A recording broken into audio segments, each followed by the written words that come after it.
Hello, good evening, and welcome to Monkeys with Fire. How's everybody tonight? Hope you're all well. Hope you had a fantastic weekend. Let's say hello to the chat. Good evening, Roga. Hello, Mystical. Giving out your early happy Thanksgivings messages. Okay, so what are we doing tonight? We are going to be exploring the Forbidden Lands from Free League Publishing. This is a game about rogues and raiders in a cursed world. Very much looking forward to sharing this with you this evening. It looks like a lot of fun, but we're going to delve deep into it during tonight's show. Now, of course, as we do with any of these roleplay deep dives, I am no role-playing game expert. I played D&D back in my sort of college days, so it's been many years since I got involved in role-playing games, but over these past months I have been reacquainting myself with the RPG scene, seeing what fantastic games are now available, and yes, there's so many to explore. So if you do have any questions about tonight's game, please do put a message in the chat or leave a comment, and I'll do my best to answer it for you. Mystical, are you all set and ready to join me? Yes? Alright, let's bring you on in then. Good evening. Hello. How are you? Good, how are you? I'm very good, thank you. I'm looking forward to this game. Hello? Can you hear me? It's going to be so good. It is. All right, shall we jump to the table and we'll take a look? Yes. Yes? I know. All right. Here we go then. Okay, so Forbidden Lands, Rogues and Raiders in a Cursed World. I've basically unpacked it all because this particular game, we have these two books. It comes in this box because it has some additional elements. We have a little supplement booklet here. We have a wonderful map. We have some stickers. We all like stickers. So we have a few things to go through, but I thought that maybe start things off with just reading the description on the back of the box, because I think this is quite important. So here we go. Forbidden Lands is a new take on classic fantasy role-playing.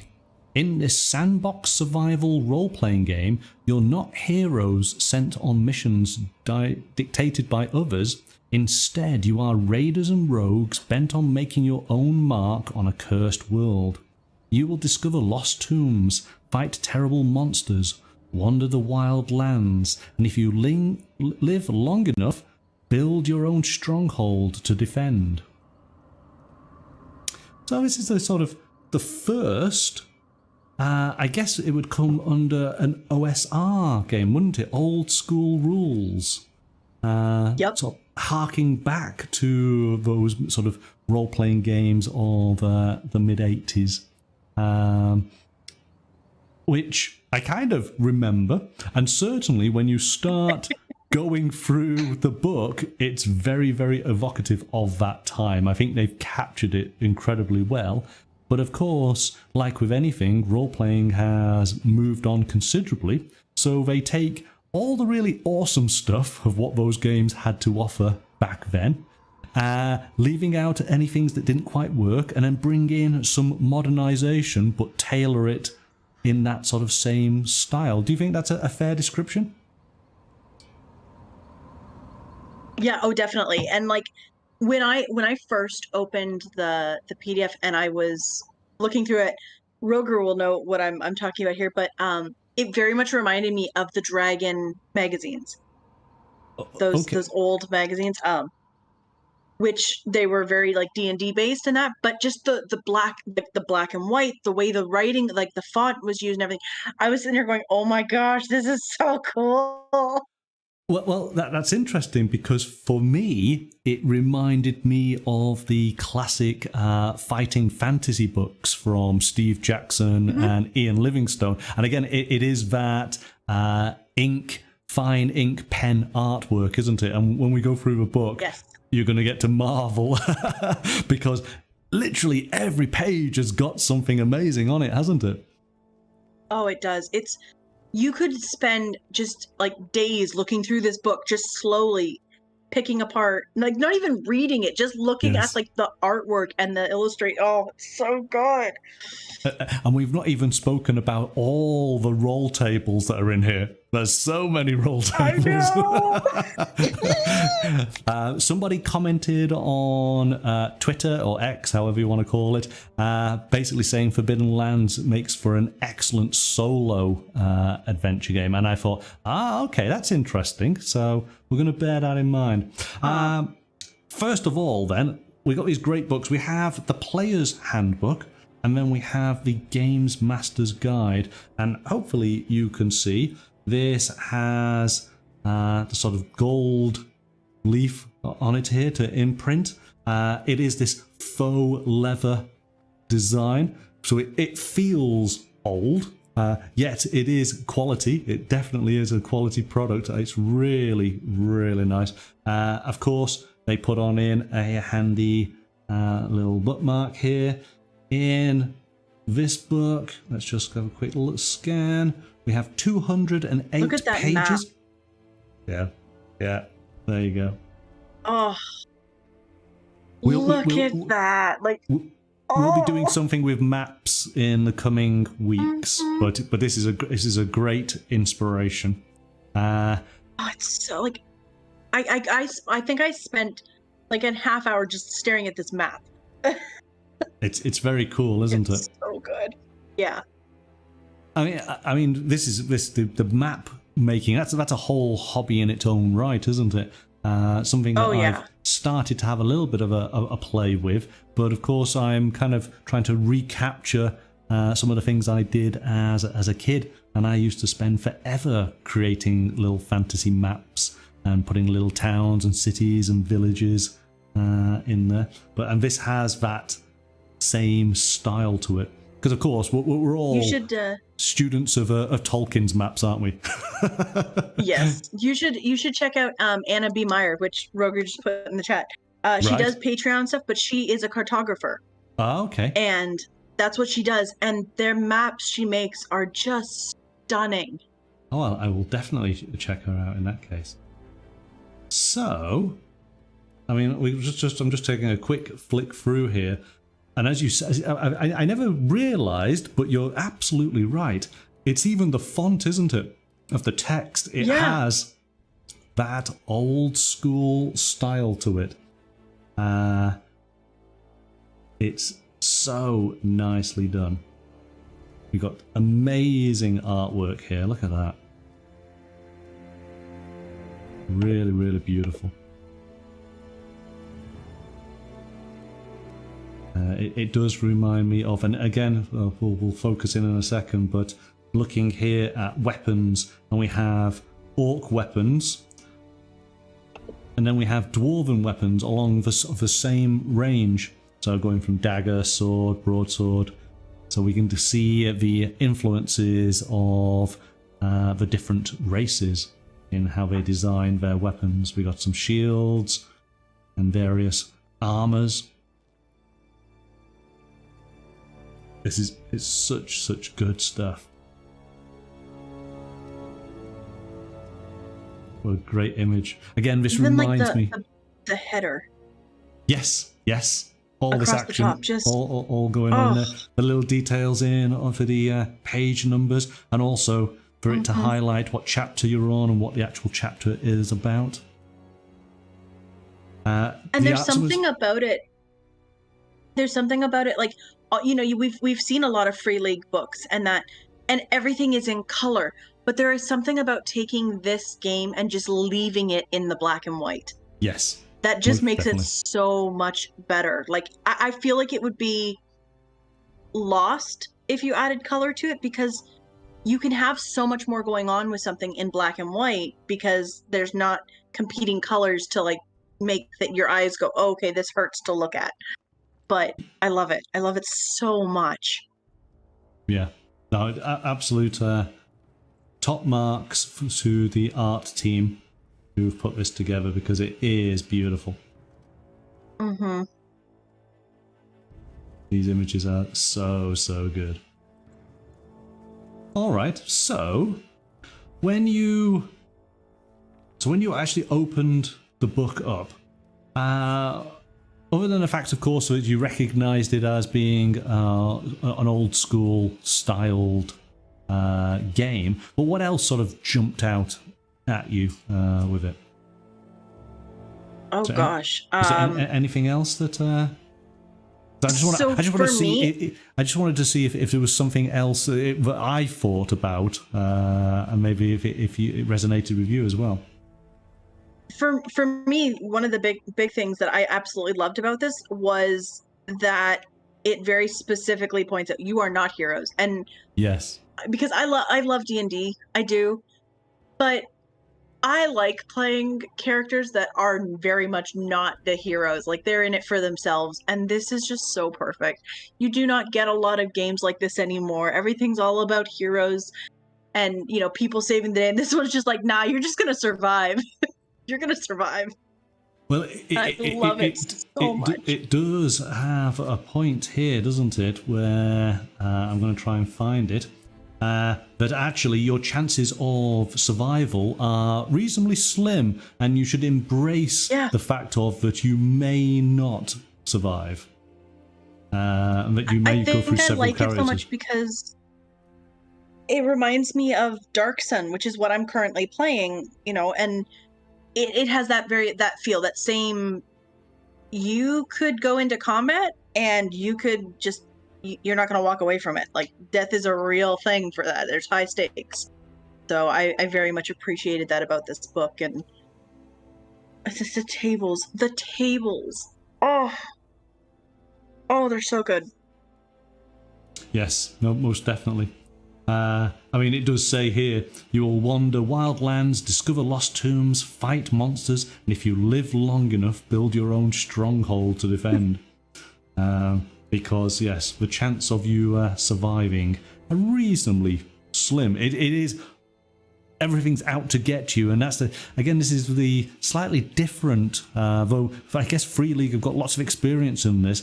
Effectively, it's fantasy post-apocalyptic. When you start to learn a little bit about the lore of the game. And of course, Free League seem to enjoy post-apocalyptic settings, to which they have done many of the games now in that style.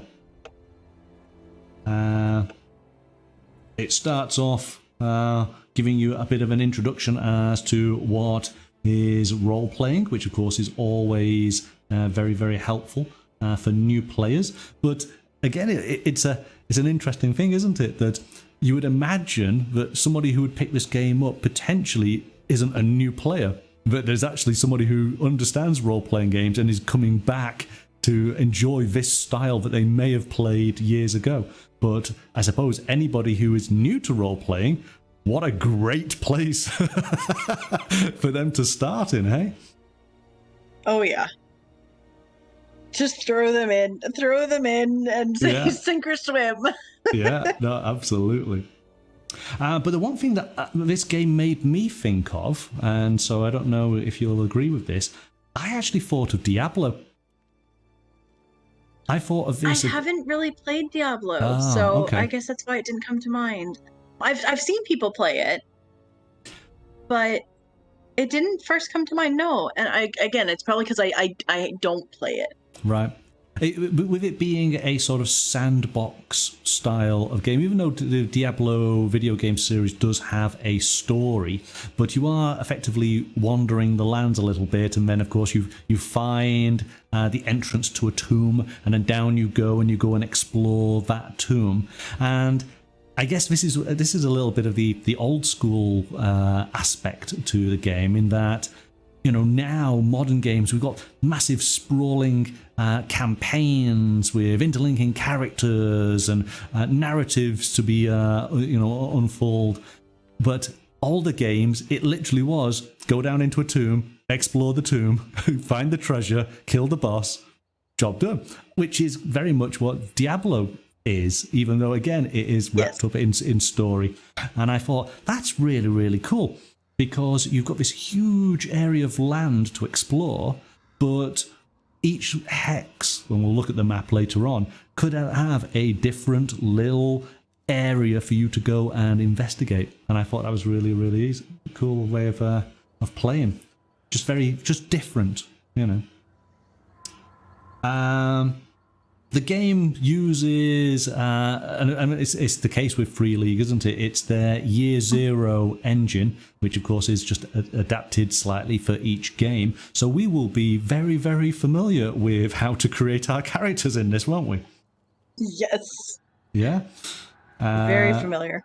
So just a quick overview. It's choose your kin, pick your profession, decide on your age, spend points on your attributes, spend points on your skills, choose your starting talents, determine your pride, choose a dark secret, define your relationship to the other player characters, pick your gear, decide your appearance, and choose your name. So we have recently we did characters in Vassan, and we last week did characters in Mutant Year Zero Gen Lab, didn't we? So yeah, it's the same process, isn't it? So what do we have? We have this fantasy world. We have humans and elves and half-elves. We have dwarves and halflings. But then we have wolfkin, orcs, goblins. So that's an interesting mix. I mean, it is, especially because goblins specifically, you don't see them a lot as a playable character, which is fantastic. Yeah. And I suppose it might take a little bit of discussion, mightn't it, when you're putting together your little party here, because of course some of these races don't necessarily play well with one another. But if you can make it work in a sort of narrative kind of way, then I'm sure everyone will get along, won't they? Yeah. But again, look at this art for this goblin. Well, actually, he looks more like an orc to me. Yes, he's more of an orc, and this is a goblin, isn't it, on a wolf, right? Yes. Yeah, the orc is the one with the swords. The goblin's on the wolf. Yeah. Awesome. So, Monkey, which race are you going to be? Well, you see, again, we don't get to see this often, but here's a game with a halfling in it. So if I'm going to go back to younger monkey, young monkey would go with the halfling, and I would enjoy that. Only because my friend would always go for the dwarf, and I wanted a dwarf, but I couldn't get it, so I had to go for the next one down. What about you? Who would you play as? I usually play a halfling. That's my go-to. Halfling or elf. Okay. Yeah. So we can just be from the Shire. That's it. Yes, we will just force Lord of the Rings into all of our gaming experiences. Yes, but now I don't know if it says here, but it might be somewhere else. I thought this is something I've picked up on. The way that halflings and goblins come to be in this world. Did you catch this? Oh, I think I might have missed it. I don't remember seeing something about it. Now I'm scrolling though, and I'm scanning. Okay.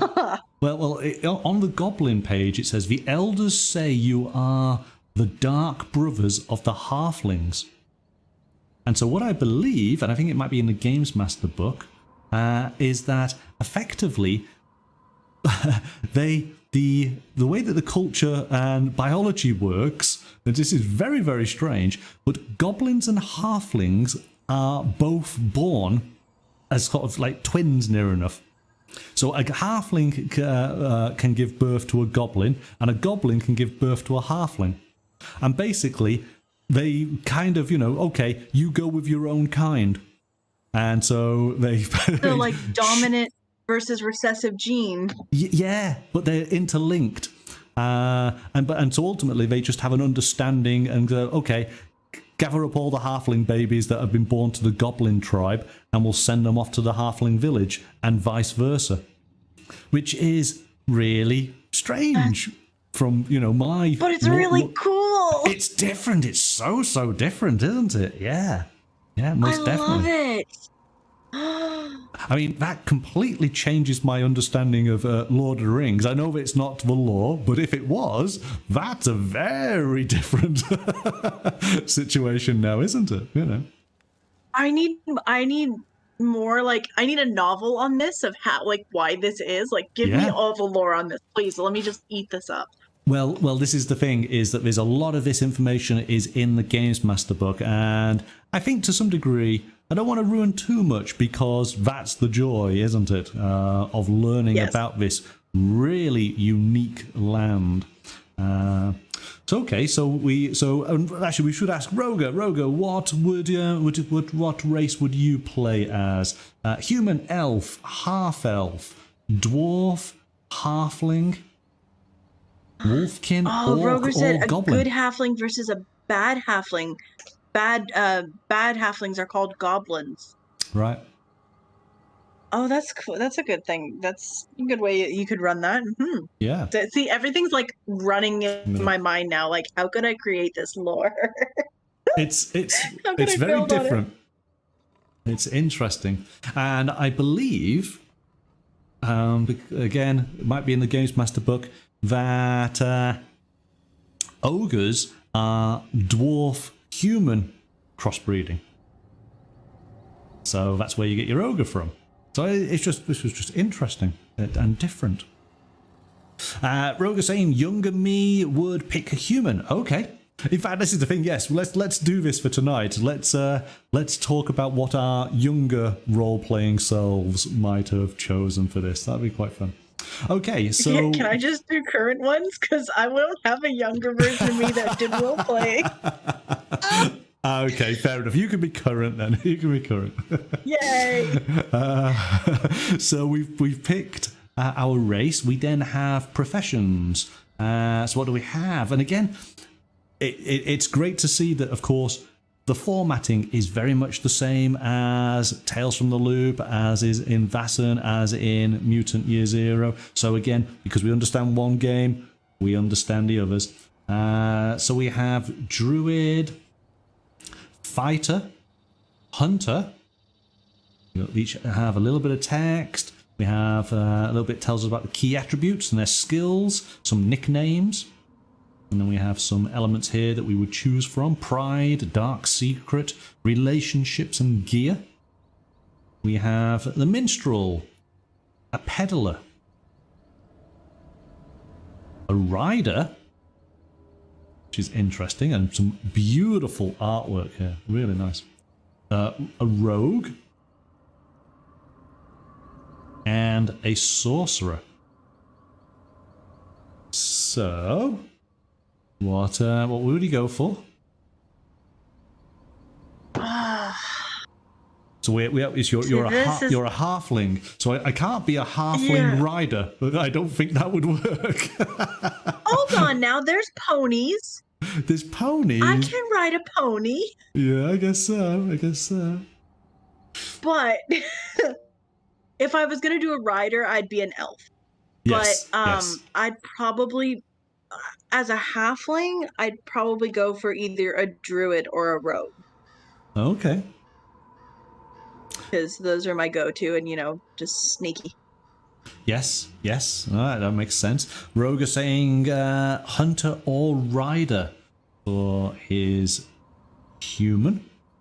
Rogue, yeah. Rogue probably is a good one for the halfling, isn't it? typical nicknames: Half-Finger, Red-Eye, or the Rat. Your key attribute is agility, skills, a melee, stealth, sleight of hand, move, and manipulation. I think, say again, something interesting. I suppose a halfling minstrel could be a bit different. If my nickname was the Rat for a rogue, my actual name would be Finley. Finley. Yes. Why Finley? Roger will understand. Because in a D&D game that I watch, one of them has a familiar named Finley, and he's a rat. So, nickname the Rat. Yeah. Okay, well that's it. You're making it work. Roger's just saying, I like they put in other classes than just the standard ones. Yes. Yes. Yeah. No, it is. I mean, we've got. And I like that there's I like the difference between your hunter versus your rider, because you're basically the same thing, but one is a mounted combat versus land combat. Yeah. And it's, I love it, because you do not see, I think the only mounted combat you really see is like cavalier usually. Right. So having this that is more like bow and arrow versus sword and board is so cool. Yeah. I guess rider you could consider it like a ranger, couldn't you? But I suppose maybe the hunter would be ranger as well, because as you know, I typically like to play the ranger characters. That's why I was like, you're the hunter versus the rider. You're basically both the same class. You've just kind of split, and one is more, I'm going to trap and stay on the ground and like hide in the woods type of thing, whereas the other one is, I'm going to ride into battle, but I'm going to be using a bow and arrow, so from range, versus sword and board charging in. Yes, well, and I suppose all of your characters will have access to horses. It's just that your rider, you are exceptionally proficient at using it as a means to get around, but a means for combat as well, isn't it? Because of course, well, and you probably wouldn't take penalties, because if you aren't a rider and you try to do mounted combat and you're not trained in that, you're not going to hit anything. Your shots are going to go wide if you're trying to use a bow and arrow, because not only do you have to steady your shot and train it on your target, but the horse is running. So you're going up, and you have to, you go up and down, but you also have to know how to sit on your horse so you don't injure your animal. Yes. I could geek out on this because this is something I know about, but mounted archery.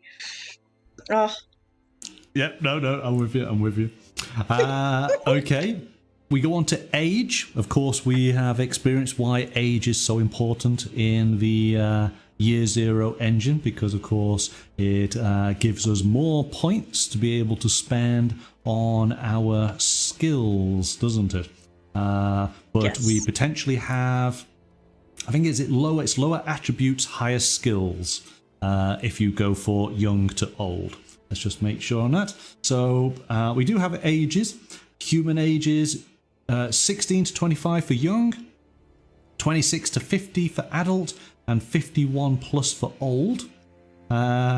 If you are being as a half-elf, young is 16 to 30, adult is 31 to 100, and 101 plus is old. Whereas an elf are basically considered as an adult, because of course they are functionally immortal. So a young attribute points has 15, where the adult has 14, the old has 13. But then for the skill points, young has 8, adult has 10, old has 12. So you have the offset of either attribute or skill, depending on your age. There are 4 attributes, which is strength, agility, wits, and empathy. Which again, we've experienced all of these, haven't we? We have talents. And these talents, you may have talents due to your kin, due to your profession, and then there are general talents. And again, you get these talents depending on your age. 1 if you're young, 2 if you're an adult, or 3 if you are old. So this is where skills and talents offset raw attribute points for old characters. And then I thought this was quite cool, which of course I think we've sort of seen it in other games, but you can have your pride, and as it says here, once per game session you can activate your pride when you fail a skill roll in a situation where your pride is relevant. The GM has the final say, but they should give you the benefit of the doubt. When activating your pride, you get to roll an extra d12 and include the result in a dice roll. So if you fail the roll, despite this, you must remove your pride. So let's actually, so it's a way of, if the situation allows, using your pride will then give you the opportunity of generating additional successes. And it's all about getting those successes, isn't it? So you wanted to go for a rogue, so let's just see what some of your prides might be, and let's see if you could use it in a situation. So, no one has a softer step than you. You only steal from those who deserve it. No one can catch you. Ooh. That's interesting. Roger was going for... Did you go for a rider or a hunter, Roger? He said hunter or rider. Yeah. Let's go with a hunter, and we'll come back to you, Mystical, as far as to let you give you a bit of time to think about your rogue pride. So here's some hunter prides. You can survive alone in the wilds for weeks. Your arrow always hits its mark. The animals of the forest are your friends and do you no harm. So he's saying do the rider. Go on, we'll do that one as well. Oh gosh. The first word of the night that I can't pronounce. Thanks, Roger. Okay, so Aslenians. Aslenians, let's go with that. Are nobler than other people. So I think this is obviously your tribe where the riders come from. On your horse, you are faster than the wind. Horse or no horse, you never lose your balance. That's very interesting. So there's a little bit of, I suppose, a sort of gymnast ability in there as well, isn't there? Mm-hmm. You know, it's all about movement, quite agile. So have you thought of anything with your prides, how you might use them? Or use at least one of them? So if I was to run like a Robin Hood type one, I would definitely go with you steal from those who deserve it. Yeah. And that could be so much fun because it can be so skewed, because who I think may deserve to be stolen from may not be what someone else thinks, you know, so it could cause some fun role play moments with party members. But I typically play a very sneaky rogue. I am very much, I build mine to be able to like melt into shadows and stuff. So oh my goodness, I'm so sorry. Dry throat time. I think I have to go with no one has a softer step than me. Okay. Because that is just like me being able to sneak around and get information and then stuff like that. And that would be something my characters would take so much pride in. Yes. And so, again, your key attribute is agility. You've got the stealth skill. So, yes, that would be a good choice, wouldn't it? Mm-hmm. Okay, so what else do we have? So, I always appreciate this. We have a character sheet filled out. We can always use this as a bit of a guide. And ultimately, again, as we've found with the other games we've looked at using the Year Zero engine, when we have a roll to test, we basically will determine which attribute the roll is, and that was the number of d6 dice we get to roll. If we can use one of our skills in there, if we've actually put any points into it. So you were talking about stealth, wasn't you? So the agility here on this half elf, there would be 3 dice for the agility, and then we add an additional dice because we actually have got a dice in on our skills for stealth, so that's an additional 1 there. And if we had a talent which could have been, well, something again in the agility arena, in the light-footed, then that again would give us an additional dice, and we would roll all these dice. Any 6s are successes, and we are counting up. The more successes we get, the more favourable the outcome is for us. Any 1s we get, we then fail, and fail with style. and we will have issues to deal with, won't we? Oh yeah. Oh yes. Oh yeah. So we have the dark secret as well. So every player character has a story. Many of the colourful individuals trying their luck amongst the ruins have a checkered past. So this is the dark secret. There are suggestions on each of the professions. So you choose one that's suitable for your character. And basically, the dark secret that you and other PCs have are first and foremost tools for the GM to create stories with, but can also affect how many experience points you get after a game. And this is really interesting. I'm going to jump to this. Talks about experience, because once we get to the end of the game, we've got this little questionnaire, and this is how the GM determines how much XP they give to the players. I'm just going to pick a few of these because he basically says for each of the below questions that you can reply yes to, you get 1 XP. So, did you participate in the game session? 1 XP for turning up. Yeah. Did you travel through at least 1 hex on the game map that you had not visited before? Did you discover a new adventure site? Did you defeat 1 or more monsters? Did you find a treasure? Did you build a function in your stronghold? Did you activate your pride? So we've spoken about that. Did you suffer from your dark secret? So this is where the GM would put in this dark secret as a bit of a hindrance. Did you face it? Did you overcome it? Did you risk your life for another PC? Did you perform an extraordinary action of some kind? If you can say yes to all of those, you've just acquired 10 XP at the end of the game.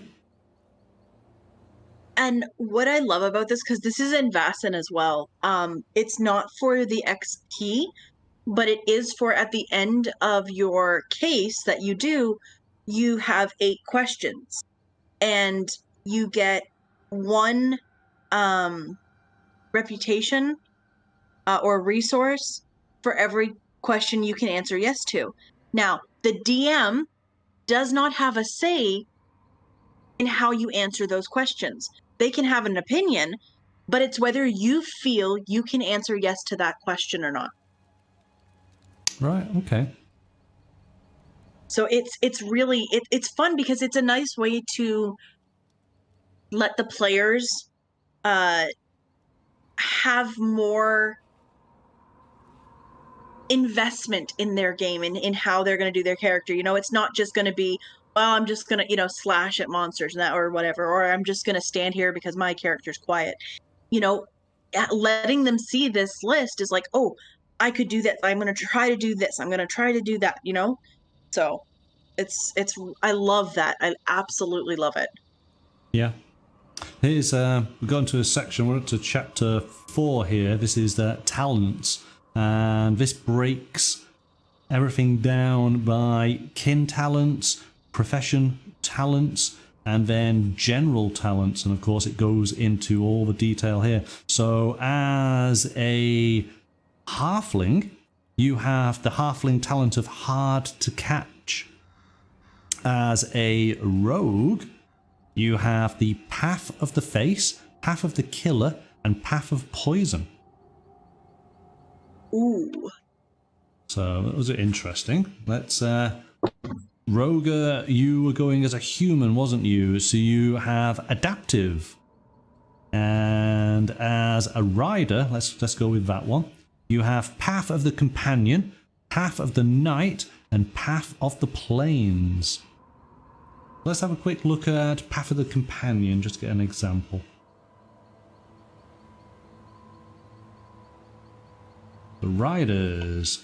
Path of the Companion, your horse or other riding animal. So again, that's an interesting point, because it might depict a horse in the illustration, but hey, could be something else. Is your closest friend and companion, and will help you if you are in trouble. So you can spend a willpower point. When you are broken, your horse will stay by your side and defend you. And this is rank 1. Rank 2, your horse can help you get up on your feet when you are broken. And rank 3, your horse can kick opponents when you are in the saddle. So that's quite cool. Do not take that horse near anything that is a swamp with like quicksand and mud in it, please. I'm thinking, and I hope I get this again. It's another name that I'm going to get wrong, isn't it? Is it Brago? It's Aragorn's horse, which was awesome in the movie, isn't it? So yes, I can definitely see that now.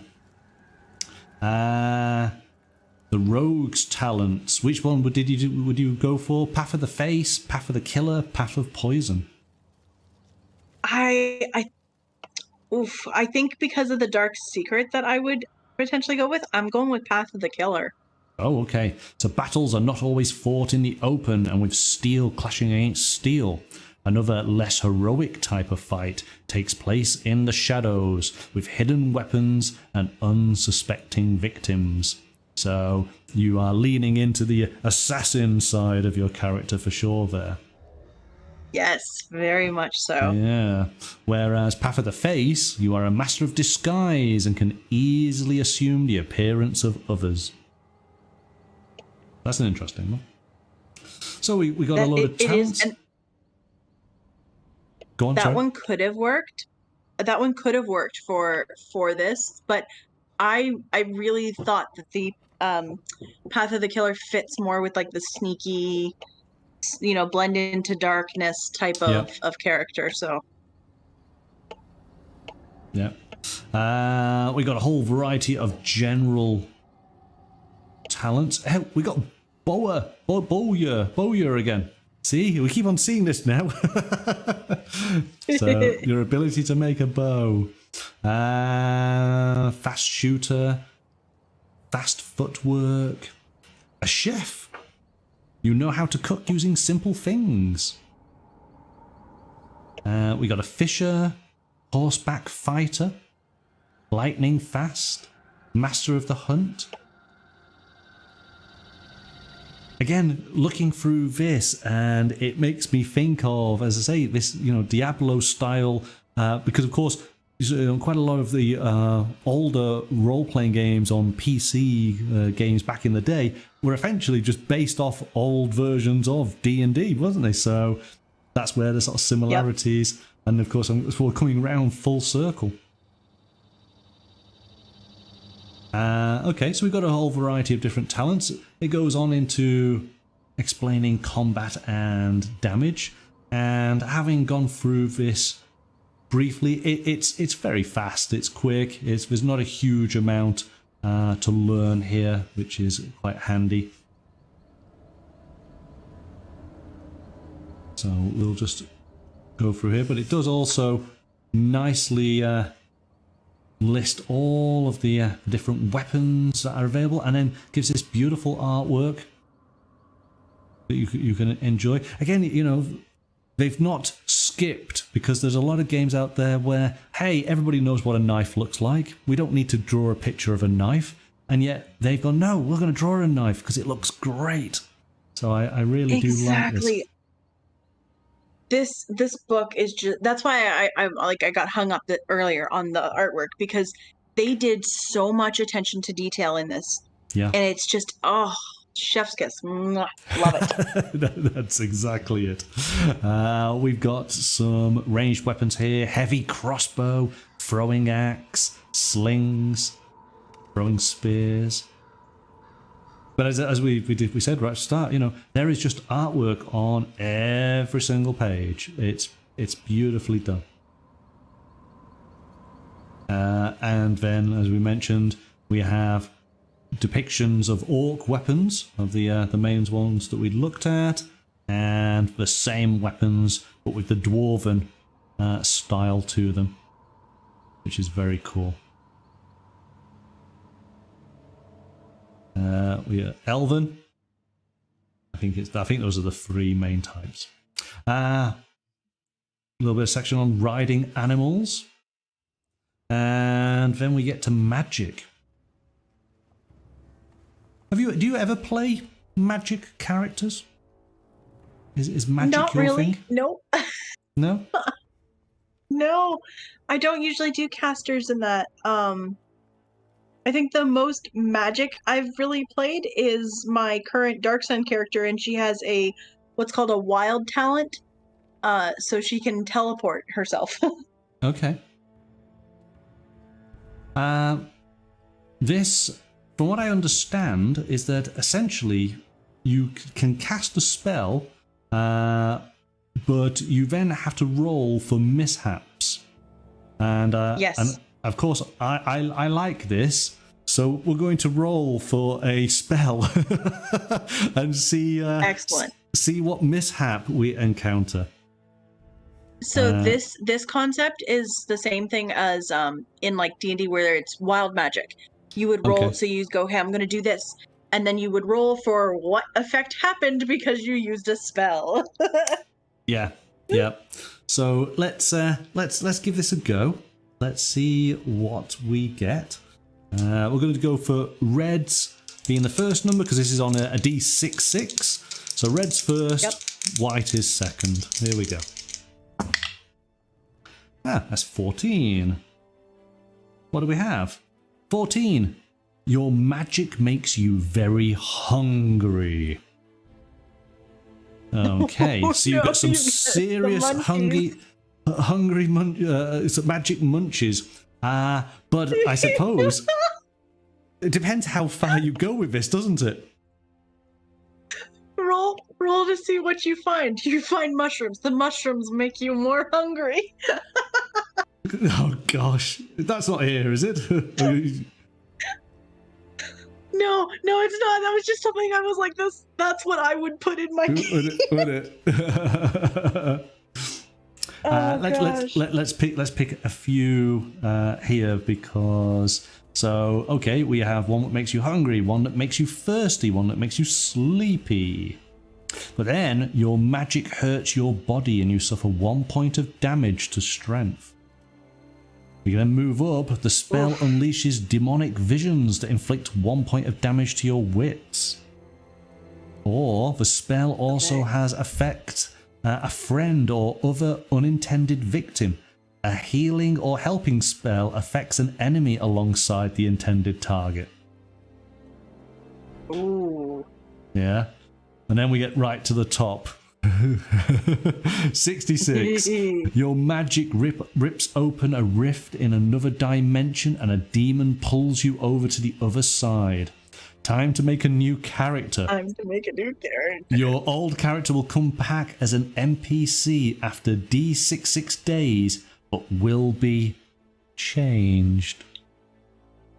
Oh dear. Pure panic. So that's quite cool. I like it. I like it a lot. I love it. I love wild talent or like wild magic effects. Like, it's so good.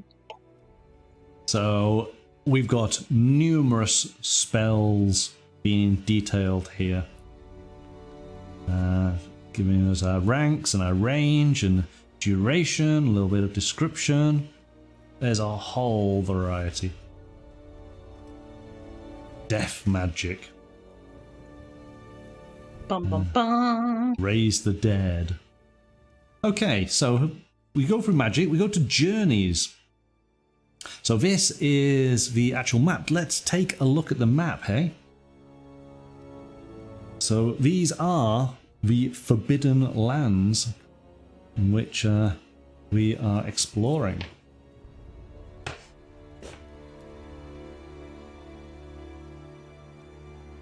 And let me just make sure. Yep, it's exactly the same. So hopefully you can see this reasonably well. So we have, it's a hex-based map. There are a variety of interesting little landmarks dotted all over the land. And of course there are stickers to which we can add additional landmarks. And it's free for us to explore, isn't it? So here's the thing. One of your chances to get experience is, did you visit a hex that you hadn't previously visited before? Which would imply that you are marking this somehow. Yes. Let me show you the stickers. And here we go. now, and would you take a yes as a group, or is it yes as a single thing? I suppose you would be able to ask those questions individually to each player, but of course, as a group, you can all answer that same one, couldn't you?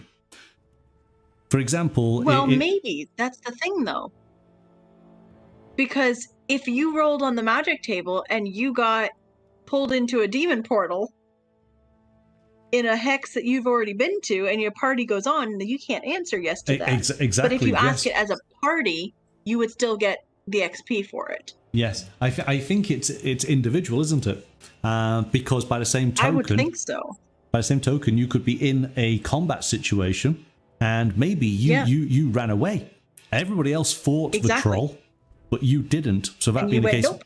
Yeah, they get the point. You don't. Yeah. Yeah. So we've got this amazing map, which you can add little points of reference on. I've done it wrong way around, so we need to do there. But I just want to go through, because again, I thought this was quite interesting and cool. Let me make sure I get to the right page.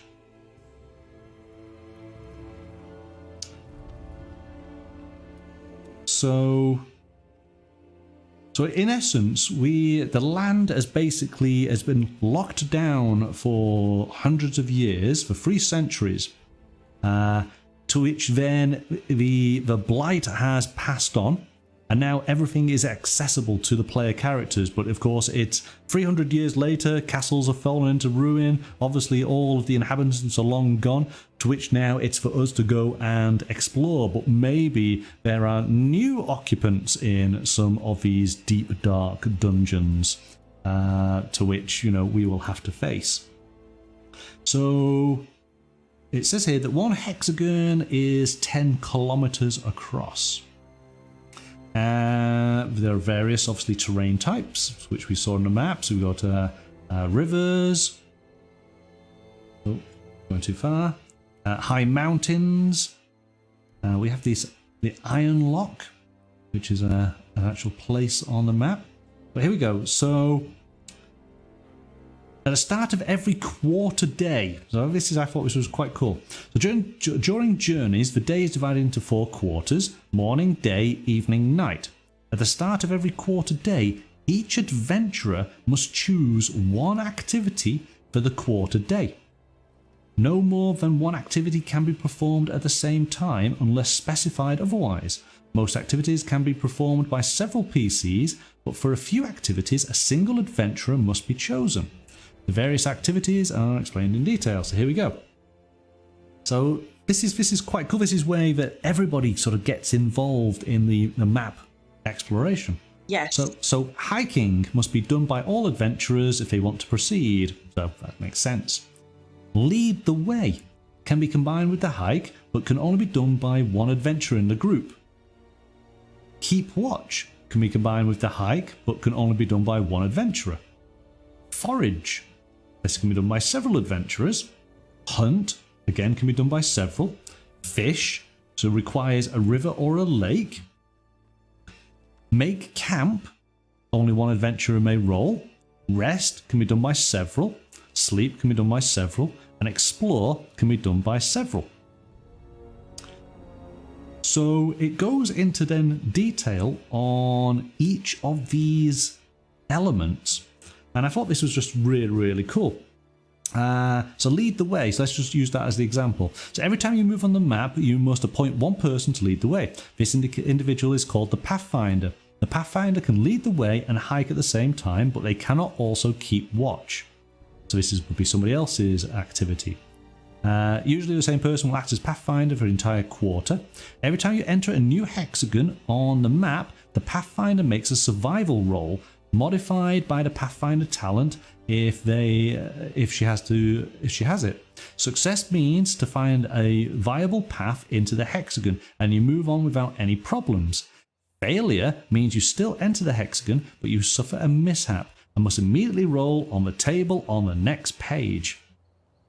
So when I've read this, it reminded me of the starship functions in Coriolis. You know how all the players had a responsibility, Oh, so yes. you work as a crew, don't you? And so Yeah. it's the same mechanic in this fantasy world. We've all got something to do for our little party to move on, which keeps everybody engaged. I thought, this is great. This is really, really good. Because of course, And then it gives you more of a chance to be able to answer yes to those questions Yes. at the end, because in a lot of these RPGs there is very much the potential for one or multiple players to sit there and not really say anything or do much because that's in their character. But by having this where only one PC can do this, one can do this, you aren't forcing, but you are giving the chance for them to be able to come out of their shell a bit more, to actually participate and do things. I love that so much. Isn't it cool? So it's we do fantastic. We do have another mishap table. This book has a lot of mishap tables. So there's a lot of mishap happening in the Midlands. And just tables. I mean, this is literally, so this is just you moving from one hex to another. You might end up in quicksand or blocked terrain or become lost, or you sprain your ankle, or you tore your clothes, or there's a landslide or a downpour, or you experience fog, or there's a wasp's nest, or a mosquito swarm, or a savage animal, or a persistent animal. So that's just the leading the way. But there are swear, more. if you end up being a rider and end up in that one where you step in quicksand, I can't. The game is done. It's over. We're not doing this. I've seen the movie. I know how this ends. We got forage. So again, foraging mishaps. I like how we also have pluses and minuses for what season we are foraging in. So obviously, springtime and summer, it's less, but autumn and winter, or certainly autumn, we have bonus, don't we? Because it's harvest time. Hunting, we have hunting tables here, fishing tables. You see, I just think this is great. This is really, really good. Making camp. You can badly make your camp, and which means your food you have rotten food. The food has been rotten or has been infected by insects. Everybody in the group must reduce their resource die for food by 1 step. And we have resting, sleeping, and then it goes into detail on exploring and sea travel. So there's so much just to this one little section of exploring the map. I really like this. I think this is a lot of fun. You know what I found really interesting about this was that all these tables are in your player's handbook. They're not in your GM guide, which usually that's where you would find stuff like this, or on the back of a GM screen. And I was like, and it took me a minute, and I was like, wait a minute, these are in the player's handbook. What is going on? This is amazing. Because you let your players know the risk of what they're doing. Yes. Like, look, you can do this, but here's what could potentially happen. Good luck. Yeah. And that's the thing with the game, of course, isn't it? Is that you already know right from the offset, everything's out to get you. You know, so you're prepared as much as you possibly can. Yeah. Now, I believe that. Again, and we've experienced it it's more so in Vassen than we did do in Tales from the Loop, even though we had a little bit of fun with that. But having a stronghold, having a place that we call home, yes, and being Yes. able to modify and upgrade that area. So, and I believe this is when I say a recent sort of inclusion in the sort of RPG scene, recent could have been 10 years or 15 years, couldn't it? But it seems to have been, it became Yes. quite popular, and so a lot of games have added this sort of feature in. So yes, we can actually set up a stronghold, and we can spend time actually modifying and improving and maintaining the upkeep of our stronghold. But I like this, which is quite cool. Employing hirelings. To get some hirelings to work in your stronghold, you first need to find suitable candidates. This is played out normally and usually requires a visit to the nearest village. Some specialised hirelings can be difficult to find, and in such attempts can lead to whole adventures in and of themselves. But there is a chart here for not paying your hirelings and what they might do. That's cool. So cool. So I like the idea that we're halflings and that we run like our stronghold is some sort of inn or something, just because purely we wanted the food. Yes. Yes. That's it. We had a bit of an agenda, didn't we? Yes. So it does say paying salaries. A salary is generally paid in coins. In Forbidden Lands, it is common for servants at a castle to get paid in goods or services, or simply protection rather than in coin. So, you know, it's cool. This is a lot of fun. We've got things that happen if the stronghold is unguarded. Lacking upkeep. There's just lots of bad things happen tables. And then That's what makes the game interesting. Yes, oh yes. And then of course we can have functions. So we can add elements to our stronghold. So the first one here is a bakery. Who doesn't want a bakery? Then we can get ourselves what's a dove coat. Yeah. So homing pigeons. We can have a dungeon. I want a dungeon in my stronghold. Yes, please. We can have a fireplace and a forge. We could have some gallows. Or maybe we can have an inn. We can have an inn within our stronghold.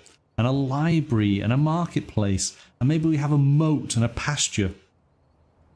And some ramparts and a sheepfold and a shrine. It's brilliant. And then, of course... We build our own city. Yes. Yes.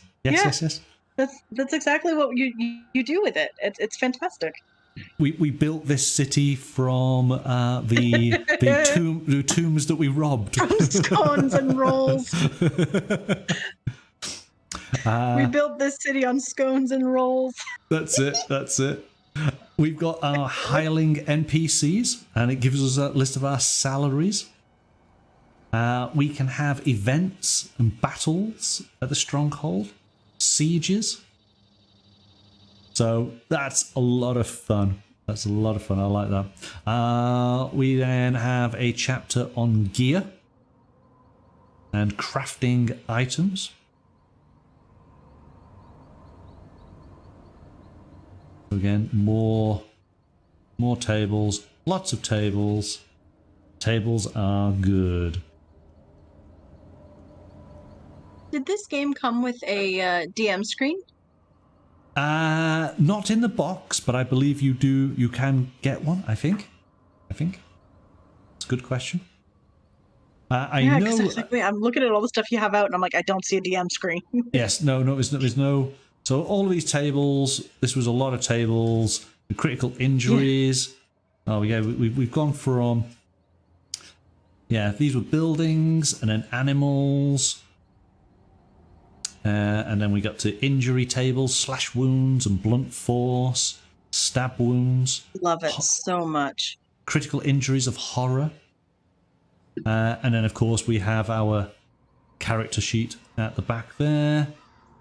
We have, and again, the sheets, it's full of of artwork. I mean, I love the food. We got a little bread and a chicken and a chicken leg and a cheese, and we've got, you know, again, it's a little video gamey, which I really like, you know, but it's attention to detail and just adding little flourishes, graphical flourishes throughout, isn't there?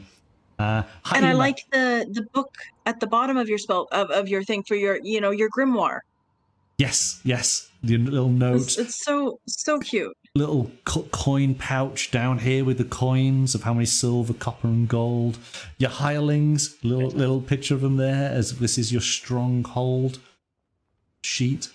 Oh, so good. And then we have a nice handy index. You know, that is beautiful. It's absolutely amazing. It is. So, but that was 208 pages in the player's handbook. Let's go to the Gamemaster guide.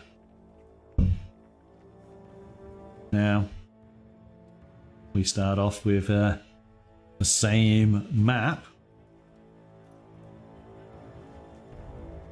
And what do we have here? We have a section for the Gamemaster. We have the history of the Forbidden Lands. I'm not going to go into any detail on that because I think that's going to be what people are going to enjoy discovering. So we'll skip past that. We have a section on the various gods that are present in this world. And then it goes into detail on the different kin, the different races. We have a bestiary going through all the different creatures that you may encounter. Then there is a section on artifacts, things that you may find with special powers behind them. And then there is a little section here on adventure sites, and there are 3 locations that it gives detail on, to which these are, I suppose, little mini missions, little encounters where you would go on down and here's the little adventure and you explore the area. So again, we will skip past that because of course it says for the GM's eyes only. This for the Gamemaster contains the tools that the GM needs to manage their role. So players typically, you don't look through this book. But I think that's that's the good thing about the player handbook, is it has so much in there. You're kind of getting a little bit of the GM book, which makes things easier for the GM, doesn't it? Because your players are actually quite educated on what the game requires. Yes. Yeah, absolutely. So, and go on. And also by having those tables accessible to your players already, it doesn't just leave it on the GM to try to remember that. It could be hey, look at this chart and read me what it says. You don't have to worry about it as a thing. It's another thing you can trust your players with. Yeah. Yes, because they should be as clued up about those aspects as you are, isn't it? And it allows the GM to concentrate on the story elements and just having fun throwing in, because again, this type of game is all about all the random encounters that possibly occur, so the GM can concentrate on that side, can't they? So it talks about the principles of the game here, and I guess this is what sort of captures the whole essence of it. So there's 7 principles in Forbidden Lands. The world lies before you. So adventurers are finally free to journey wherever they please in the Forbidden Lands. So the players around the table should feel the sense of freedom. The land is full of legends. So Forbidden Lands may be unfamiliar ground to adventurers who have lived isolated in villages and other settlements, but it is a land with a long and rich history. So I like the idea of you wandering around finding some old ruin, and of course that has so much story wrapped up into it, but of course you're discovering it for the first time because it's effectively been unattainable for the past 300 years, which could mean that there's a huge amount of wealth down in that dungeon, but just because you, the normal people, weren't able to access it doesn't mean that whatever maybe slept there for the past 300 years, it could still be there, yes? Yes. Some things you're not meant to disturb. The adventurers make their own fate. So perhaps the most important principle of them all. In Forbidden Lands, the game doesn't tell the players what they should think or feel, what mission to accept, or where they should go. The adventurers make their own decisions and get to live with the consequences. Pure good or evil is rare in the Forbidden Lands. Instead, the players themselves must decide what they believe is right and whose side they want to be on. Nothing is for free. So the fact that the players are free to make their own decisions and go wherever they please doesn't mean that they should get whatever they want. The more they want something, the more they should be ready to fight for it. Them that's got shall lose. In the unlikely event that the adventurers get hold of great treasures and riches, or if they find some powerful artifact, it doesn't mean that they are set for life. Which then goes on to 6. Death is part of the story. The life of an adventurer in the Forbidden Lands is hard and often short. The rules are written so it's relatively easy to become broken, but rather difficult for a player character to die. And then finally, 7, the end is never set. So never decide how the story should end ahead of time. And so then it gives you some information on setting up your first session, preparing session. So again, always great advice for new GMs. I find this in all of the Free League books. Are always very, very helpful. And just look at this art. Who doesn't want a massive warhog with their goblin riders sat on top? Now that's just pure awesomeness. That's a beautiful picture. Love it. It really is. See, again, this is the old school sort of comedy of the goblin, and we talked about snotlings, didn't we, in one of our previous shows? And this captures it, which unfortunately we've advanced beyond the comedy snotlings. Why? They were brilliant. Bring them back. And it feels like in this setting you can. Yes. That's what you can bring them back and have them live again in this world. So. Yeah. No, definitely.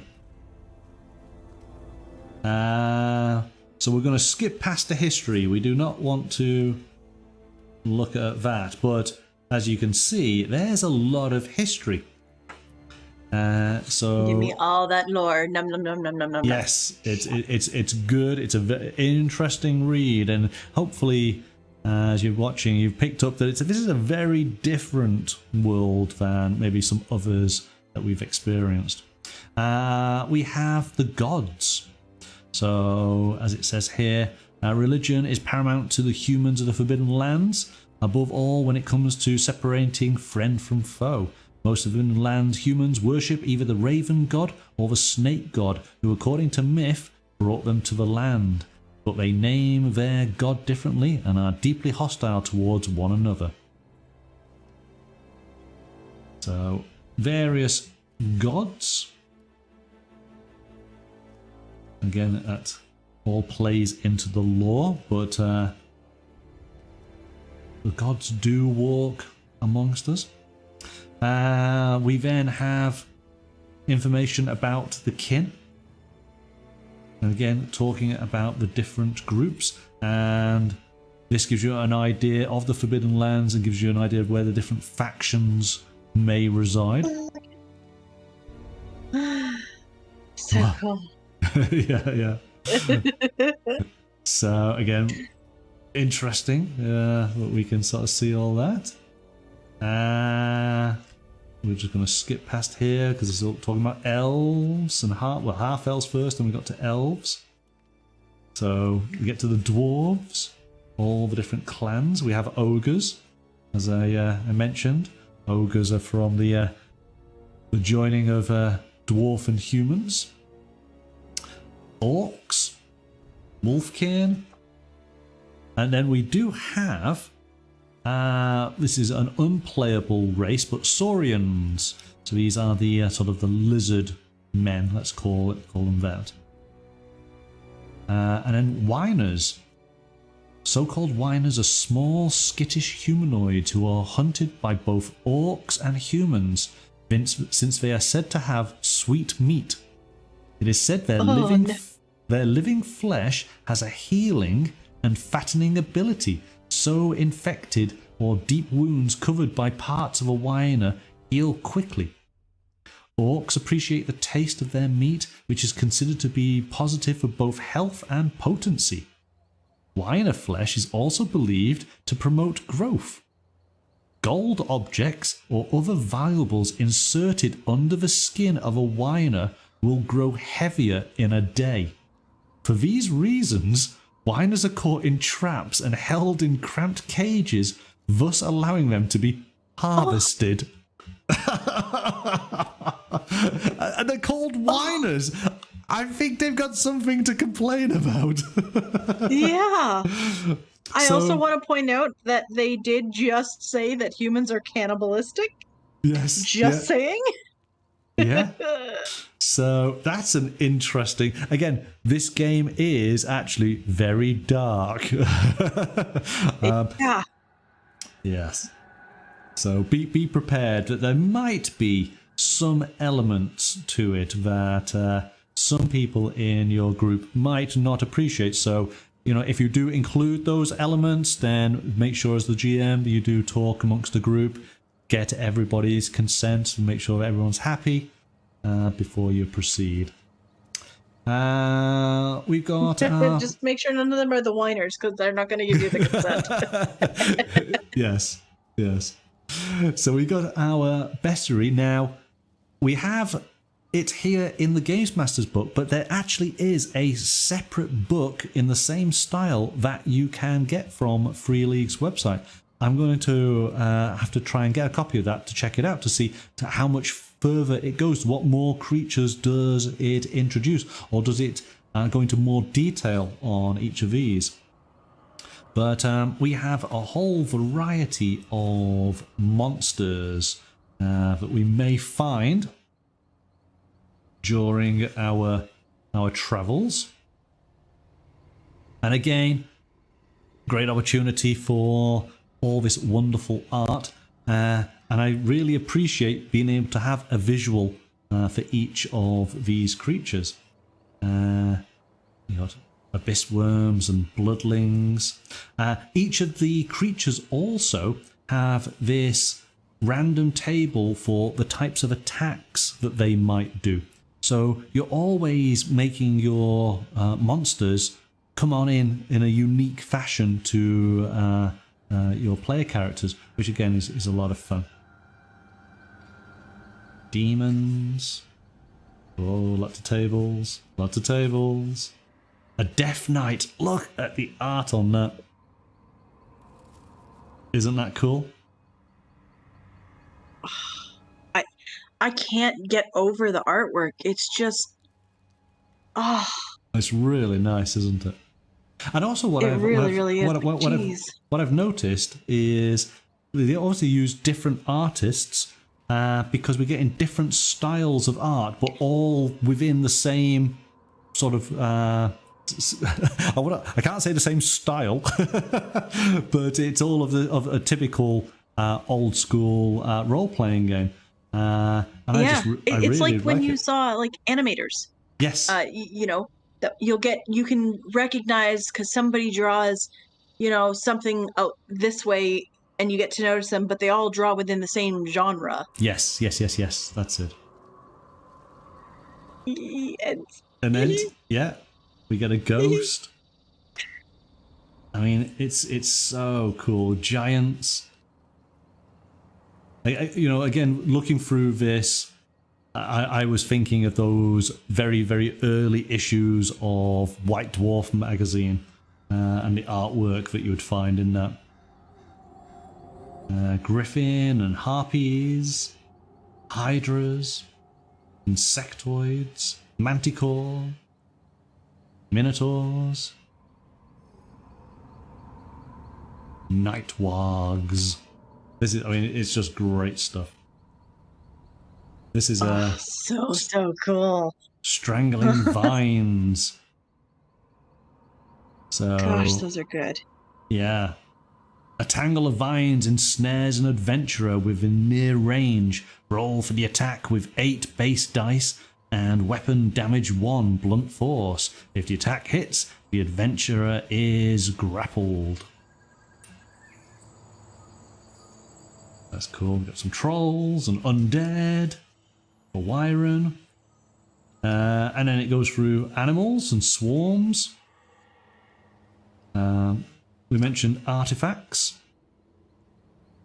So, the ruins of the Forbidden Lands hide many treasures, and most curious of all are the artifacts. These unique items lend their users powerful and often supernatural abilities. Artifacts are very rare. Adventurers give their lives in search for them, and the blessed individual who lays his hand on one can expect many jealous glances. So, this is a section all about, well, what is the big loot that you have spent your time exploring this dungeon for? Which again is great. And of course, we've got a whole host of unique artifacts to which they describe the appearance. I mean, again, I'm thinking of those, the video game RPGs where you've got that the grid and you're moving around your items that you're carrying in your backpack, and can I have this this special helm of whatever? Yes. And here they are. We've got the boots of fleet-footedness. Ferox's claws. You can be Wolverine. So, I mean, this is all great inspiration, and you could have one of these at the end of your dungeon crawl, or you could, of course, your GM could be creating their own, couldn't they? Yes, yeah. Here we go. Random encounters. So this is cool. This chapter details a number of random encounters that you can use during your adventures. Use the table on the next page by rolling D66. Enter results in the column indicated by the terrain type of each hex that the adventures are currently in. Right, okay. So, is there a chart over here? So hang on. Enter the result in the column indicated by the terrain type.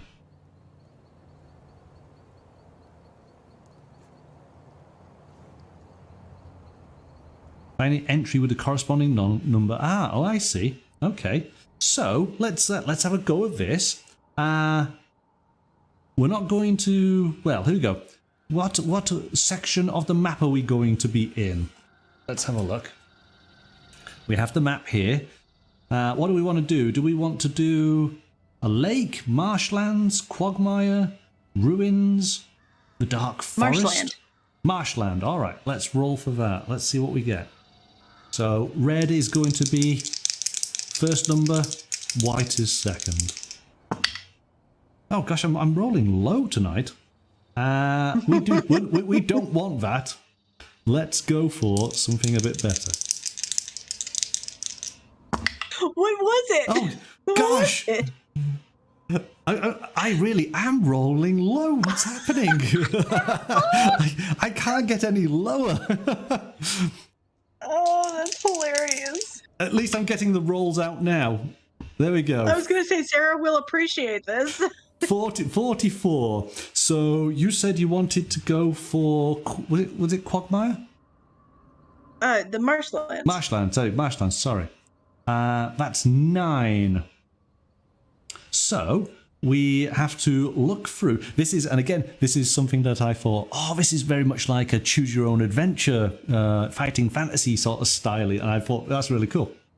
So we have them down at the bottom here, little descriptions, and we basically find the number, and this is what we encounter. So in our marshlands, we have a 9. What do we find? Number 9. The ruins of old.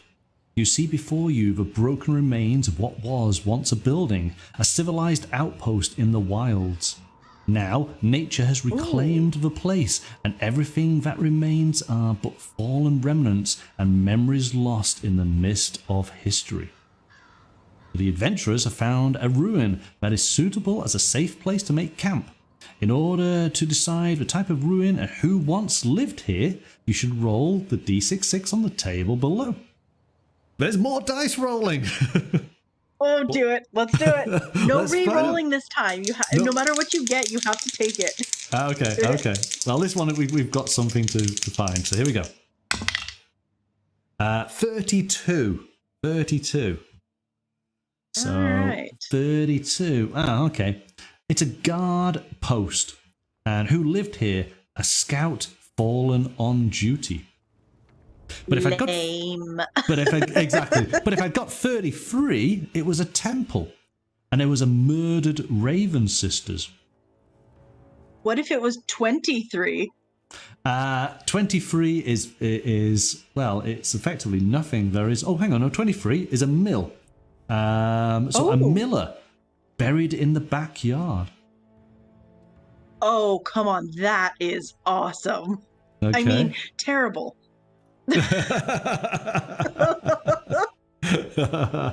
Isn't this cool? Isn't this really good?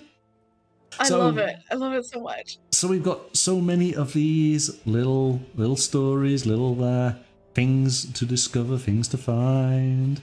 We won't do any more of those. So adventure sites.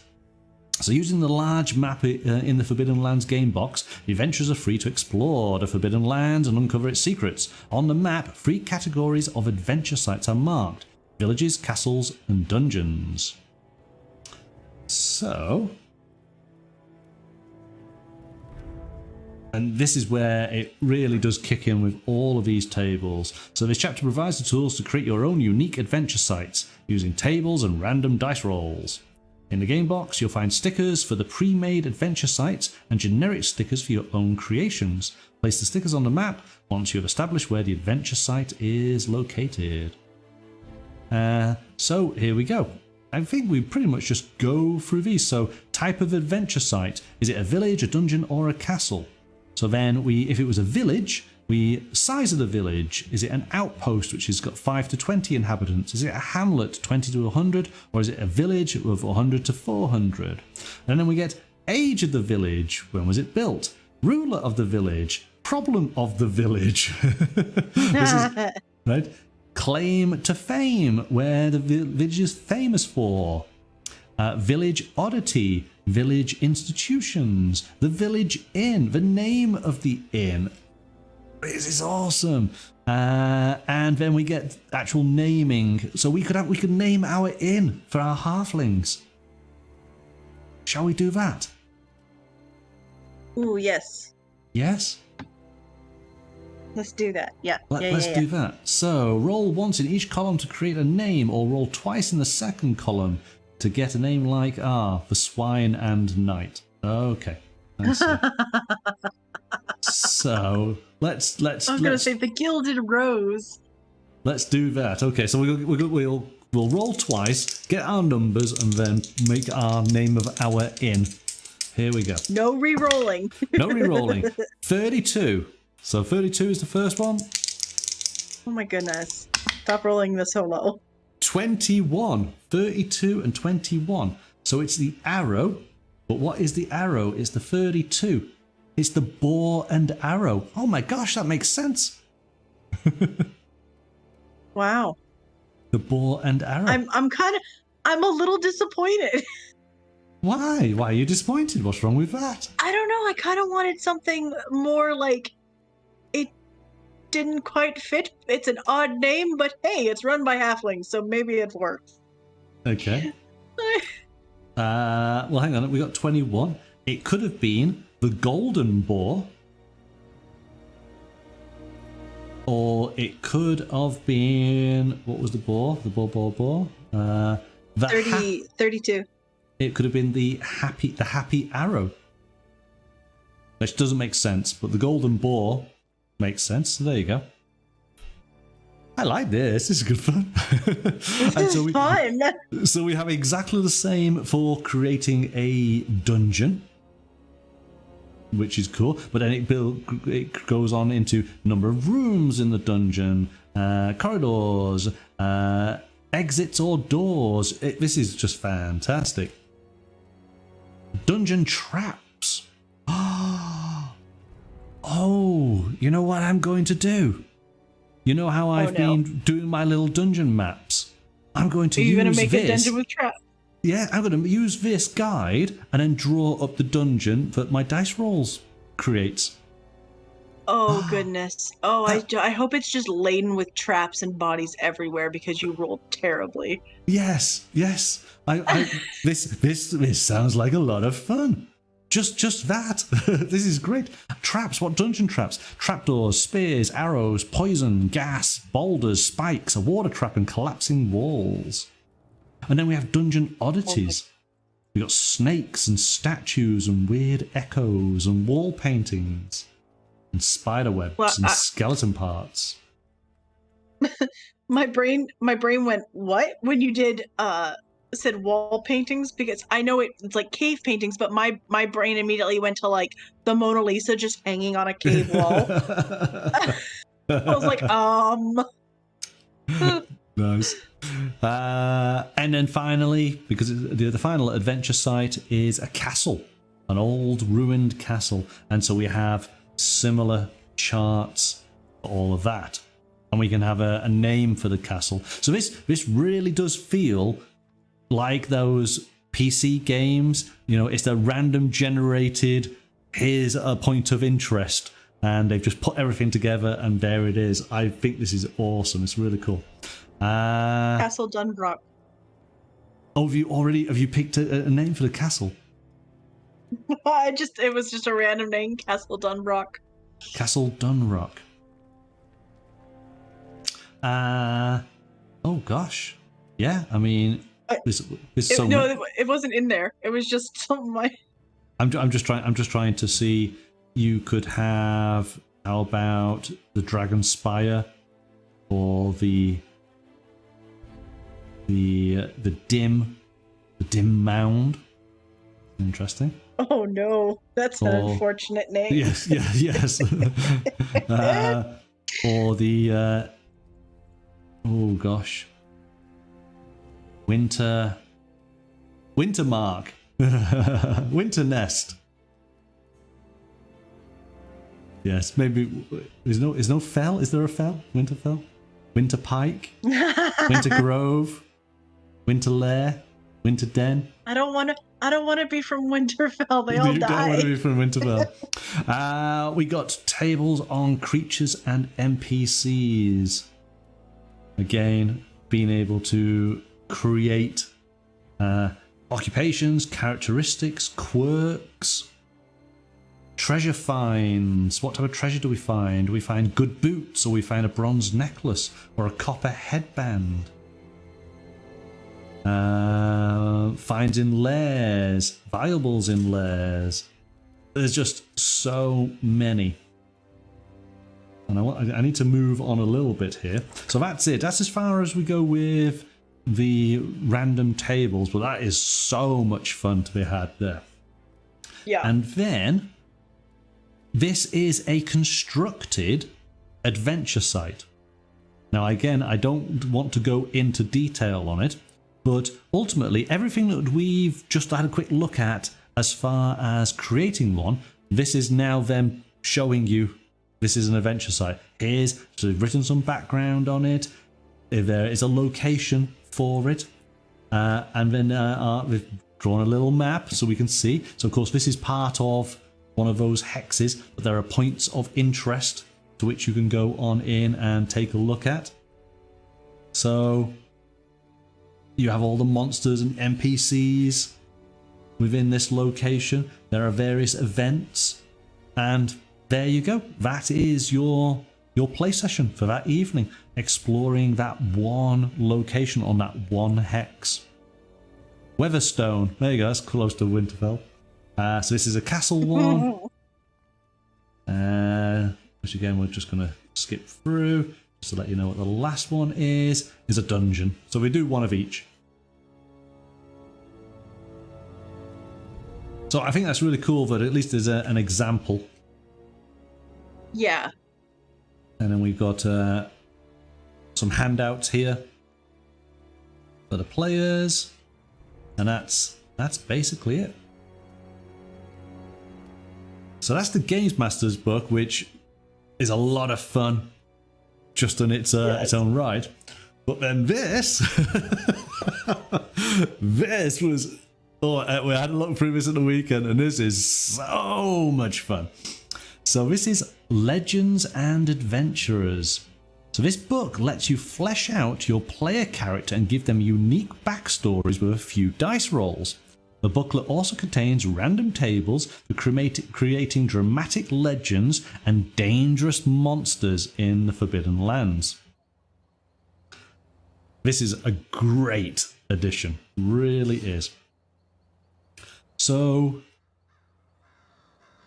there's a guide here on reference guide for rolling up an adventurer. So this goes through the character creation. But of course, that is, as we know, it's all of the statistical side of the character, isn't it, more than anything else?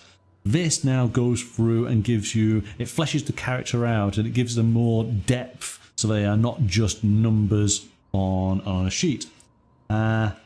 So we can randomize what our kin is before we start, but then we get where our home region is, and this is for the different kin, so be it human or half-elf, goblin, orc.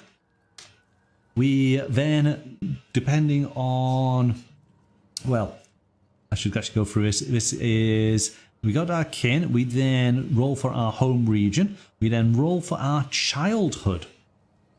So we learn a little bit about what happened in our childhood. Trauma. Yes. Trauma. lots of childhood things here. We then start rolling for our profession. So it's a more in-depth version of your character creation. I think we might have to do this at some point. I think this would be a lot of fun. We then have formative events. So these are things that have shaped our character during the course of their life. We went for, it was a rider, wasn't it? Roger, you were being a rider. Let's give you a formative event. What happened to you? Maybe you travelled the land. So your lust for adventure took you over, and you went out for a long ride across the Forbidden Lands, braving the deadly blood mist. You rode through miserable wastes, severe storms, and braved many dangers. So you're going to receive a small tent, a cauldron, and a blanket. And you get survival as one of your skills. You get survival and scouting, and your talent is a herbalist. So there you go. So we've shaped your character a little bit. Totally random dice roll, or if not, it's something for you to choose from on the list, just to give you a little bit extra. How about the rogue? How about you joined a guild of thieves? Actually, no, you were going for more the assassin, wasn't you? So maybe. Yes, I was. Oh, here's one. Oh, this again. It's going more into the thievery side.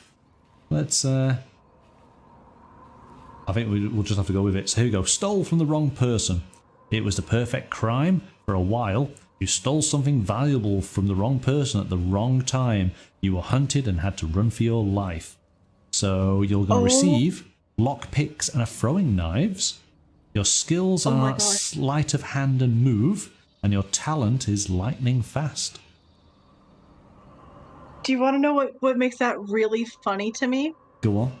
You don't know what I picked as my dark secret. No, what did you pick your dark secret? My dark secret was that I had stole from the. It had a specific name. I want to say it was like the Rust Brothers. Okay. And now I was on the run and having to hide and stuff. And you just picked that background that I had stole from the wrong person. Oh, well, there you go. Maybe we can already see your character starting to form, yeah? Okay. So this is how did we meet? So how did the group come together? There's a whole variety. Maybe we were part of a caravan, or maybe we were captured by another adventurer, or searching for an artifact, or hunted by the Rust Brothers. Okay, so that was everything for creating the character and just giving that character so much more depth. But here we go, a legend generator. So this is quite cool. Again, there's just so many tables. So this allows us to. This is quite something. Let me go through this because I've got to go through the top part. So here we go. It's basically it's a little bit like another game that we enjoy, where we have to do an adjective of a verb that nouns. Yes. So this is a long time ago. It sets a time period. There was and we get maybe a vengeful dwarf who sought a treasure because of a bet and travelled to a tower located a few days off in so it's located in a forest in the direction of southwest. As the legend goes, it is said that he starved to death, and that at that location there is a suit of armor, but also a hungry ogres. So there you go. Just created a legend. Wow. That's awesome. It is, isn't it? It's just so cool. And so of course you can have these, you can quickly generate one up, which I guess would be a lot of fun to do with the actual players. So I suppose sometimes with the GM it's all hidden behind a screen, isn't it? I think this would be a lot of fun to GMs doing it, but of course, everyone's bated breath around the table, wondering what the role's going to be. Yeah? I think that's going to be a lot of fun. And then off the players go to basically go and find this suit of armor, but they know that they've got some ogres to have to defeat. And then it's a similar thing here, monster generator. With tables on whether it's a predator or a herbivore, whether it has tentacles or arms or legs or wings, whether it has antlers or a mane, has a tail, what type of armor, as in what its hide, is it soft fur or is it scales or a shell? What type of movements does it make? What's its home? What's its skills? What traits does it have? What weaknesses? What's its motivation? What's its attacks like? So even though the Gamemaster book has plenty of monsters in it, you can make up something really unique. Its attacks and the monster attacks. This little booklet, there's so much fun in this. It's great and it's endless, and I think that's what I really, really like about it. So that's it. That is Forbidden Lands. I'm very excited about playing this. As I say, it was suggested that it could be played as a solo game. I can definitely see how easily generating up some kind of little dungeon crawl with a whole variety of different adversaries, monsters in there, with an ultimate treasure that you've got to go and find, generating the different corridors as you go through, and the tricks and traps. Yeah, I think that'd be a lot of fun to do. What do you think? Love it so much. Oh yeah. Absolutely. There's so much creativity in this. There's so much left open to, even though you're rolling off tables, there's so much to develop around it. And it helps you. It's like, hey, you're not sure where to start? Roll the dice. Yeah. Yeah. It's good to give inspiration, but also I think there's I've discovered the love for roll tables.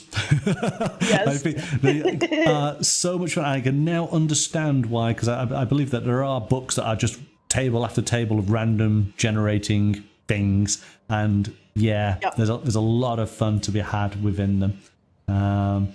This Forbidden Lands does it really, really well. There are, as I say, there is another hardbacked book with various monsters in it. There are a few other supplements that you can get.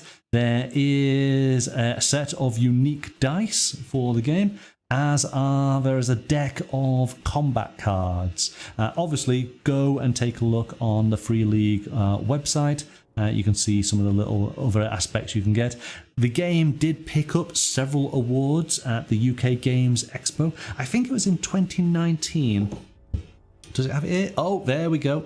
Best role-playing game, UK Games Expo 2019. And it got the Ennies Awards. Got a gold. So winner of 4 Ennies. Product of the Year, silver. Best Rules, silver. Best Cartography, gold. Best Production Values, gold.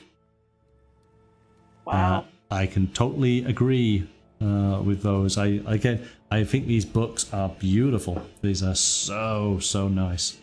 A worthy addition. I think the other book is called The Book of Beasts. That's it. Yeah. It's the blue covered book. Yes.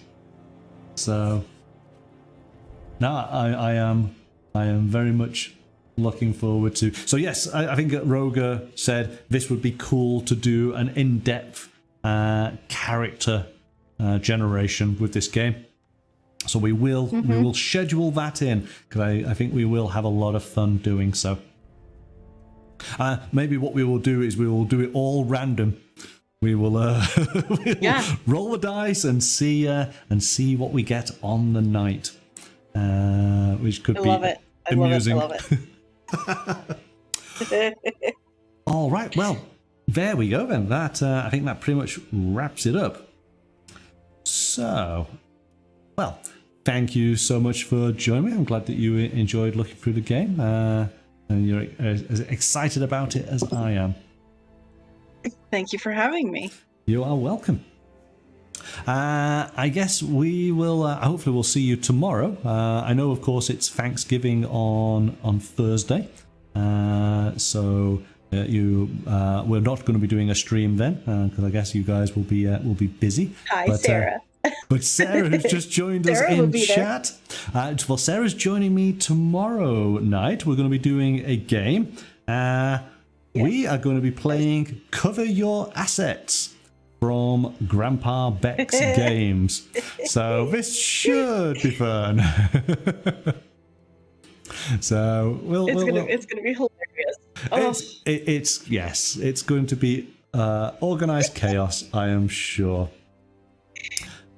So that's the plan for tomorrow night. Yes, do not shorten the word, says Roger.